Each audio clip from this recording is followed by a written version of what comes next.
Good morning. ఈరోజు ఒక బాబుని చూసాను. ఒక 1 ఇయర్ బాబుని. ఆ బాబుని వాళ్ళ పేరెంట్స్ నా దగ్గర ఎందుకు తీసుకొచ్చారంటే, బాబుకి నోరంతా అల్సర్స్ వచ్చేసినియి. చాలా డల్‌గా ఉన్నాడు. ఏమి తినడం లేదు అనేది వాళ్ళ కంప్లెయింట్. ఏంటి అని ఆరా తీస్తే గత 10 రోజుల నుంచి ఆ బాబుకి విపరీతంగా యాంటీబయాటిక్స్ వేస్తున్నారు. పెద్దవాళ్ళు వాడాల్సిన డోస్‌ని 1 ఇయర్ బాబుకి వేస్తున్నారు. ఎందుకు వేస్తున్నారు అంటే జ్వరం వచ్చింది. జ్వరం తగ్గడానికి బయట మెడికల్ షాప్‌కెళ్ళిపోయి డైరెక్ట్‌గా ఒక మందు తెచ్చుకున్నారు. వేస్తూ ఉన్నారు. ఎవరి సలహా తీసుకోలేదు.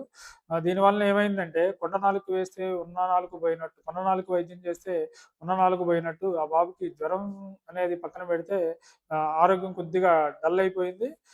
కాబట్టి ఈరోజు మన టాపిక్ ఏంటంటే పిల్లల్లో యాంటీబయాటిక్స్ ఎప్పుడు అవసరం, ఎప్పుడు అనవసరం అనే విషయాల గురించి ఈరోజు ఒక చిన్న వీడియో మీతో షేర్ చేసుకోవాలనుకుంటున్నాను. నా పేరు డాక్టర్ సతీష్.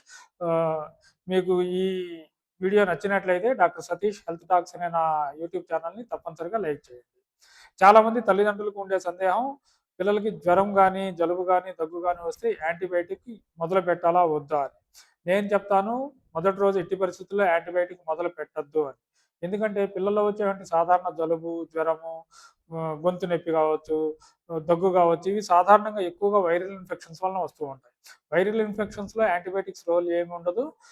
యాంటీబయాటిక్స్ వాడినంత మాత్రాన వైరల్ ఇన్ఫెక్షన్స్ ఏమి వెంటనే మాయమవ్వవు. కాబట్టి యాంటీబయాటిక్స్ వాడాల్సిన అవసరం లేదు.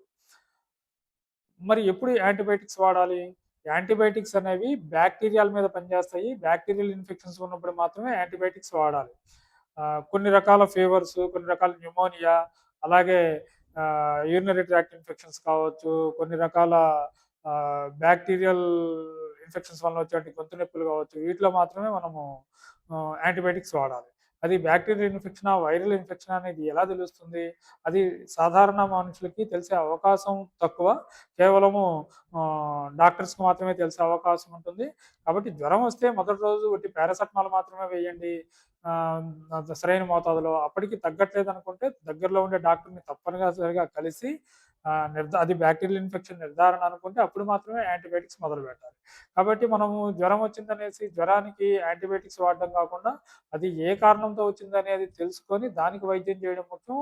దానికి వైద్యం చేస్తే ఆటోమేటిక్‌గా జ్వరం కూడా తగ్గిపోయేటువంటి అవకాశం ఉంటుంది. ఇక మనం తల్లిదండ్రులుగా మనం చేయాల్సిందేంటంటే, పిల్లలు బాగోలేనప్పుడు మనం గమనించాల్సింది వాళ్ళు వాటర్ సరిగ్గా తాగుతున్నారా? యూరిన్‌కి సరిగ్గా వెళ్తున్నారా లేదా? ఏమన్నా ఎగస్వాస ఉంటుందా? ఫిట్స్ ఏమన్నా వస్తున్నాయా? మరీ మగతగా ఏమన్నా ఉంటున్నారా? అనే ఈ లక్షణాలను గమనించకుండా ఉండాలి. ఈ లక్షణాల్లో ఏ లక్షణం అనిపించినా సరే, వెంటనే హాస్పిటల్‌కి తీసుకెళ్ళి డాక్టర్ గారికి చూయించడం అనేది ఉత్తమం అన్నమాట. మనము సొంత వైద్యం చేస్తూ పిల్లలకి అధిక మోతాదులో యాంటీబయాటిక్స్ ఇవ్వడం వలన ఉపయోగం జరగకపోగా లేనిపోని అనర్థాలకు దారితీసేటువంటి అవకాశం ఉంటుంది.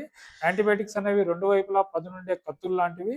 ఇవి మనం జాగ్రత్తగా వాడితే మనకు ఎంత ఉపయోగపడతాయో, ఇష్టం వచ్చినట్టు వాడితే అది భవిష్యత్తులో మన బిడ్డలకి యాంటీబయాటిక్ రెసిస్టెన్స్‌కి దారితీసి చిన్న చిన్న మందులు పనిచేయకుండా పెద్ద పెద్ద మందులు వాడాల్సినటువంటి అవసరం వస్తుంది. కాబట్టి తల్లిదండ్రులందరికీ నా సలహా ఏంటంటే ఒక డాక్టర్‌గా దయచేసి మీ పిల్లలకి ఏదన్నా చిన్న చిన్న సమస్యలున్నప్పుడు దయచేసి తొందరపడి యాంటీబయాటిక్స్ మొదలుపెట్టబాకండి. మీకు అందుబాటులో ఉండేటువంటి డాక్టర్‌ని సలహా అడిగి అప్పుడు మాత్రమే యాంటీబయాటిక్స్ మొదలుపెట్టండి. ఆహ్, తెలుగులో చిన్నపిల్లల ఆరోగ్యం గురించి స్వచ్ఛమైన తెలుగులో వీడియోస్ చూడాలనుకుంటే తప్పనిసరిగా నా YouTube channel doctor Satish health టాక్స్‌ని సబ్స్క్రైబ్ చేసుకోండి. Thank you very much.